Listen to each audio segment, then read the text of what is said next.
नमस्कार, आप देख रहे हैं स्टेट न्यूज हरियाणा और मैं हूं अमित अमन। अभी मौजूद हैं कोसली विधानसभा में और कोसली विधानसभा का भी गांव उस्मापुर, जहां पे कि बीजेपी के प्रत्याशी अनिल यादव जी पहुंचे हुए हैं और गांव ने इनका जो आज स्वागत किया है ट्रैक्टर्स वगैरह के साथ में और लड्डुओं से इनको आज यहाँ पे तोला गया है। तो गाँव की जो सरपंच जी हैं वो भी मौजूद हैं और भी गाँव के पूर्व सरपंच भी मौजूद है और उनके साथ में अजय पटोदा जी भी मौजूद है अनिल यादव जी के साथ में। चलिए इन सभी से एक बार बात कर लेते हैं और जान लेते हैं पूरा का पूरा जो मामला है। सब आप ये बताएं कि जो ट्रैक्टरों से आज स्वागत हो रहा है आपका, जगह जगह देखा जा रहा है, इतने ट्रैक्टर इतना सब कुछ हो रहा है, तो कैसे स्वागत लग रहा है आपको? नमस्कार जी, ये सब नौजवानों का जोश है जो मेरे अपने भाई को, अपने साथी को हाथ की हाथ ले रहे हैं और मेरे को पूरा आशीर्वाद दे रहे हैं और वो कह रहे बस चिंता मत कर और आप पार हो जी। अच्छा, कांग्रेस के नेता ये बोल रहे हैं कि जो बीजेपी ने मैनिफेस्टो जारी किया है वो कांग्रेस का कॉपी पेस्ट कर दिया, क्या कहेंगे? नहीं, वो तो उन कॉपी पेस्ट वो तो कुछ भी कह सकते हैं ना, कांग्रेस का अपना मन करे वही कह देते हैं जी। ऐसा कुछ नहीं है। हम बीजेपी का मैनिफेस्टो अलग तरीके से उन्होंने तो सारे झूठे वादे कर रखे हैं। उन्होंने जो पहले 2 प्रदेशों में सरकार बने उन्होंने अपना कौन सा वादा पूरा किया, आप देखिए।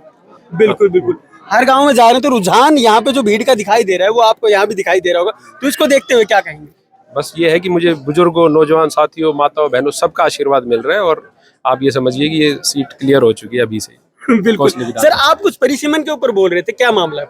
देखो, जब परिसीमन हुआ 2009 में तो हमारे दक्षिणी हरियाणा के टुकड़े टुकड़े कर दिए। हमारी 2 एमपी की सीट होनी थी दक्षिणी हरियाणा की, जबकि 1 कर दी, और हमारी 4 विधानसभा की सीट होनी थी, हमारी 3 कर दी। तो हम ये चाहते हैं 26 में जो परिसीमन होगा दक्षिणी हरियाणा की पूरी सरकार होगी, क्यों भारतीय जनता पार्टी जो भी सरकार बनती है दक्षिणी हरियाणा से बनती है, दक्षिणी हरियाणा से गुजरना पड़ता है। तो भारतीय जनता पार्टी की सरकार बन रही है तो दक्षिणी हरियाणा के हिसाब से ही परिसीमन होगा और हमारा परिसीमन में भेदभाव होता है पूरा का पूरा 100 का 100।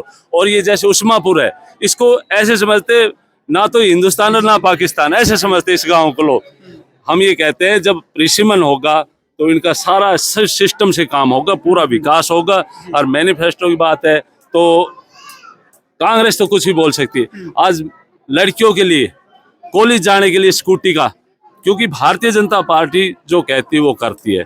हर महीने के खाते में 2100 रुपए, और भी जो पेंशन है वो हमेशा बढ़ती रहेगी। और कांग्रेस तो 6000 करने की बोल रही है, तो हमारी तो 6000 से ऊपर हो जाएगी ना भाई, हर साल बढ़ेगी, हर साल बढ़ेगी, हमारी कंटिन्यू चलती रहेगी। और उनकी तो एक बार बढ़ाई तो हमारी उनसे फालतू होगी। और रही बात 24 जो फसलें उनको एमएसपी पे ले रहे, ठीक है, और 500 रुपए में सिलेंडर, गैस सिलेंडर। और आप देखो कांग्रेस के राज में जब छुट्टी होती थी कर्मचारी की, सरकारी कर्मचारी की, जो भी जब कंपनी में काम करते थे, वो 2 दिन गैस एजेंसी पे खड़े रहते थे सिलेंडर लेके। और आज तक अब देखा घर घर में सिलेंडर, मौज हो रही सब क्या है कि। तो भारतीय जनता पार्टी दक्षिण हरियाणा में इससे ज्यादा काम कोई करवा ही नहीं सकता जो भारतीय जनता पार्टी ने किया है। बिल्कुल। एक पूर्व सरपंच भी हमारे साथ में। सरपंच साहब, आप थोड़ी देर पहले कुछ कह रहे थे कि गांव के साथ जो एक तरीके से भेदभाव हुआ, क्या भेदभाव हुआ है? गांव के साथ सबसे पहले तो मैं जगदीश के बारे में कहूँगा। जगदीश जी जो थे वो आज अपने चौटाला जी के मंत्रिमंडल में थे, मंत्री थे। चौटाला जी ने हमारे गांव के लिए, मेरे से पहले लाली देवी सरपंच होती थी, उनको पानी की डिग्गी के लिए पैसा अलॉट किया था। चुनाव हो गए, मैं सरपंच बना दिया गांव ने, लाली देवी जो है पीछे हो गई। जगदीश यादव ने वो पैसा कन्हौरी को अलॉट कर दिया। आपके गांव को नहीं दिया? मेरे गांव को नहीं दिया, कन्हौरी गांव को अलॉट किया। मैं उनके पास गया हूँ, रिक्वेस्ट किए, हाथ जोड़े और मैंने बड़ी बड़ी दुआइयां दी कि जनाब एक घर तो डाकन भी बख्शे है, हम तो हीरा का था, आप भी हीर सो। ये पैसा आप मंत्री हो, आप इनको दूसरा पैसा दिला दो। मेरे गांव के साथ इतना बड़ा धोखा क्यों? माना नहीं। बोला सरपंच साहब ये तो मेरी जिम्मेवारी है और वो तो मेरा जो है हल्का है, इसलिए मैं बार बार दुआई दी आप चौटाला जी से ले दो। चौटाला जी जाट हैं, वो गांव भी जाटों का है और दे देंगे, लेकिन नहीं, टस से मस नहीं हुआ। इसी तरह से मैंने कांग्रेस के बारे में कहा, दीपेंद्र के बारे में जब धन्यवाद दौरे पर आया, मैं बड़ा खुशी खुशी उसके साथ चल रहा था। नोड़ा से शुरू हुआ, नोड़ा को 25 लाख दिए, नोड़ा से छिपार चले गए, छिपार को 30 लाख दिए। छिपार से कन्हौरी आ गए, कन्हौरी को 30 लाख दिए। जब उस्मापुर अहिरों के गांव में आया तो 1 लाख दिए। 1 लाख, कितना बड़ा भेद 1 लाख, क्योंकि मैं अहिर था, मेरा गांव अहिरों का था, दीपेंद्र जाट था। मतलब जाति के नाम पर मेरे को 1 लाख दिया। और मैं उसकी लिस्ट उठा के देखो, मैंने दीपेंद्र के हाथ से माइक छीना है और ये सब बातें मैंने दीपेंद्र को कही है, और दीपेंद्र ने मेरे पांव पकड़े हैं जनसभा के बीच में। और जब फाइल उठाई तो 1 लाख निकला, चुपचाप गाड़ी में बैठ के भाग गया।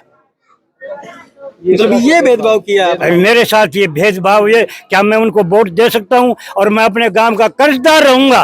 अगर ये जो एक भी वोट अगर कांग्रेस को चली गई तो मैं कर्जदार नहीं रहूंगा। मैं गांव से बार बार रिक्वेस्ट करूंगा, एक भी वोट कांग्रेस को नहीं जानी चाहिए, एक भी वोट। बिल्कुल।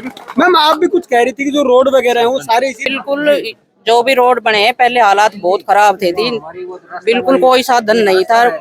अब रोडों का ऐसा हो गया, खेत में जाते हैं तो भी घर से अपने साइकिल स्कूटी उठाई लेडीज भी और अपना पहुंच जाते हैं। हर गांव से कनेक्टिविटी हो गई रोडों की, छोटे छोटे रोड। हाईवे का तो है ही पूरा, वो तो देश को पता है हाईवे का तो जो कितना अच्छा काम कर दिया।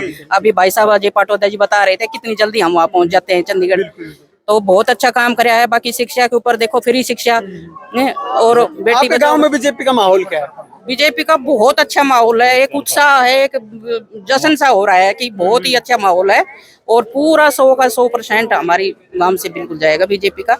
हाँ, बहुत बड़ी बात है। यहाँ पे जो लोग बातें कर रहे हैं और जो पूर्व सरपंच साहब हैं उन्होंने जो भेदभाव है वो भी आपको बताया, तो आप लोग क्या सोचते हैं इस विषय के बारे में वो भी आप नीचे लिख करके बता सकते हैं। लेकिन क्या इन चीजों में सच्चाई है वो आप खुद देखें और इन गांव के लोगों से पूछें कि क्या कुछ इनके साथ में हुआ है। लेकिन अनिल यादव जी यहाँ पे बीजेपी के प्रत्याशी हैं, वो यहाँ पे पहुंचे हैं और उनके स्वागत के लिए जो भीड़ यहाँ पे उमड़ी है उसको भी आप देख ही पा रहे हैं। नमस्कार, धन्यवाद, जय हिंद, जय भारत।